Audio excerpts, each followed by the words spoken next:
Hello everyone, welcome to the session.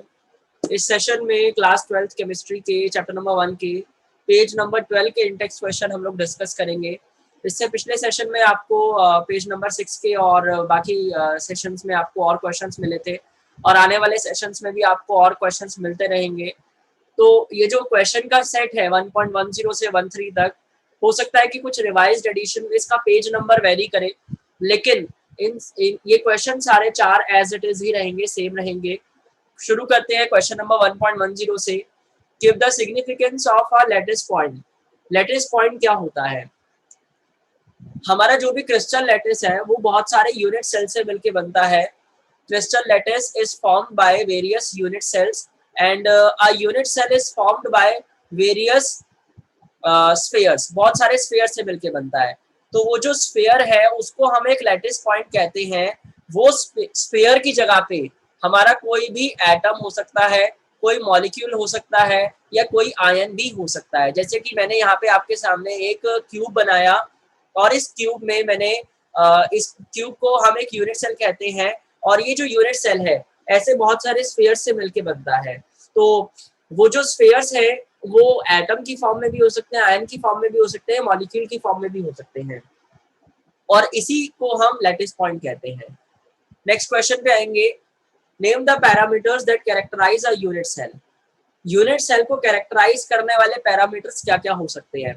आपके सामने unit cell का एक एग्जांपल है, क्यूबिक यूनिट सेल का, और इसमें ये 3 तरह की एजेस होती हैं, ए, बी और सी। जैसे कि आपको यहाँ पे ए डायमेंशन नजर आ रहा है, ए ये वाला जो डायमेंशन है ये, और ये डायमेंशन, ये बी जो है नीचे वाले के लिए है, और ये वाला और ये वाला। तो ये जो 4 डायमेंशन हैं ये चारों डायमेंशन हमेशा सेम लेंथ के होंगे। वो ए रिप्रेजेंट करेगा उसको।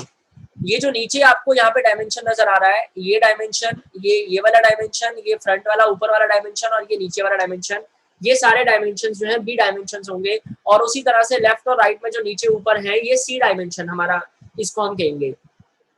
तो जो हमारे पैरामीटर्स होते हैं उनमें डायमेंशन होते हैं और एंगल होते हैं, एक्सियल एंगल। तो ये जो हमारे डायमेंशन है वो तो हो गए ए, बी और सी। अब इनके बीच के एंगल्स के बारे में हम बात करेंगे। जैसे कि ए और बी के बीच का जो एंगल होता है उसको हम अल्फा कह देंगे, बी और सी के बीच का जो एंगल है उसको हम बीटा कह देंगे, और इसी तरह से ए और सी के बीच का जो एंगल होगा उसको हम गामा कह देते हैं। तो इस हिसाब से ए, बी और सी ये 3 सेल डायमेंशन होते हैं, और अल्फा, बीटा और गामा ये 3 इनके बीच के एक्सियल एंगल्स होते हैं। और ये सारे जो है पैरामीटर्स होते हैं जो कि एक यूनिट सेल को कैरेक्टराइज करते हैं। नेक्स्ट क्वेश्चन पे आएंगे। Hexagonal and monoclinic unit cell के बीच में हमें डिफरेंस करना है, डिस्टिंग्विश करना है। तो इस चैप्टर के अंदर अलग अलग तरह के शेप्स के हिसाब से जो यूनिट सेल होते हैं उनके बारे में हमें बता रखा है।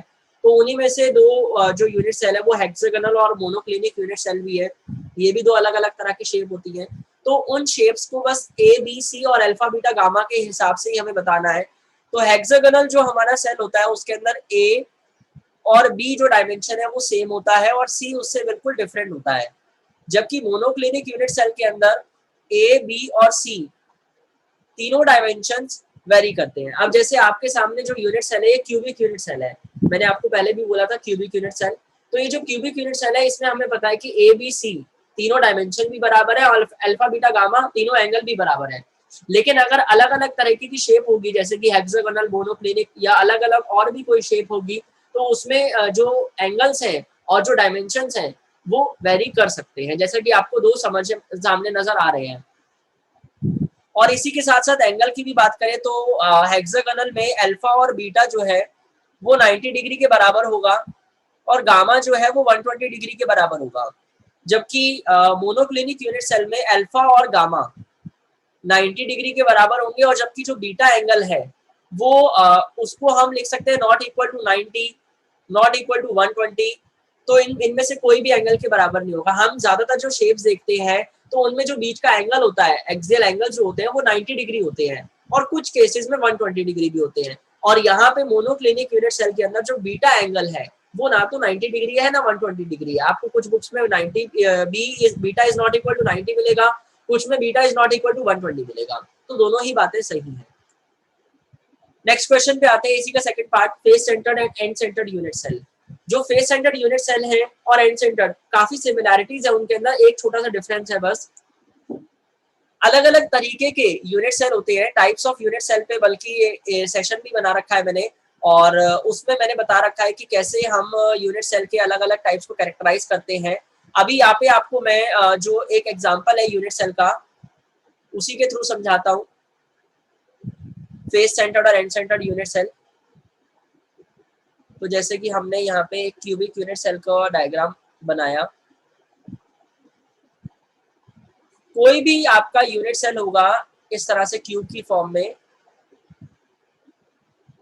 तो उसमें हमें टोटल 8 कॉर्नर्स नजर आएंगे। ये 8 कॉर्नर्स आपको नजर आ रहे हैं। तो कोई भी तरीके का यूनिट सेल है, चाहे वो सिंपल क्यूबिक यूनिट सेल है, चाहे वो नॉन प्रिमिटिव है, नॉन प्रिमिटिव के ही एग्जांपल या टाइप्स कह लो, फेस सेंटर्ड और बॉडी सेंटर्ड और एंड सेंटर्ड होते हैं, तो सभी में कॉर्नर्स पे जो एटम्स है, स्फीयर है, वो प्रेजेंट होगा। फेस सेंटर्ड में क्या होता है, कॉर्नर्स प्लस 6 फेसेस के सेंटर में, centre of 6 face, spheres at corners plus centre of 6 faces. हर एक फेस के सेंटर में भी एक एक स्फीयर प्रेजेंट होगा, उसको हम face centred cubic unit cell कहते हैं। जबकि हमारा एंड सेंटर्ड यूनिट सेल क्या होगा, जिसमें स्फीयर्स प्रेजेंट होंगे एट कॉर्नर्स, सारे कॉर्नर्स पे, एंड या प्लस हम लिख देते हैं, at centre of 2 opposite faces, कोई भी 2 ऑपोजिट फेसेस पे, यानी कि 2 ऑपोजिट एंड्स पे, जैसे कि इनिशियल और फाइनल एंड हो गया, तो किसी को भी अगर इनिशियल एंड करोगे तो उसका ऑपोजिट फेस फाइनल एंड हो जाएगा। तो 2 अगर ऑपोजिट एंड्स के फेस के सेंटर में, ऑपोजिट एंड्स के जो फेसेस हैं उनके सेंटर में अगर हमारा एक स्फीयर प्रेजेंट है एक एक, तो उसको हम कहेंगे end centred cubic unit cell. This is the difference between face centered and end centered unit cell. Now question number 1.13.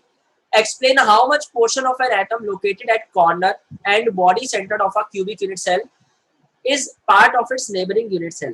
यानी कि एक जो अगर एटम प्रेजेंट है किसी भी कॉर्नर पे या बॉडी के सेंटर में, तो उसका कितना कंट्रीब्यूशन होगा, वो कितना पोर्शन एटम का यूज कर रहा है।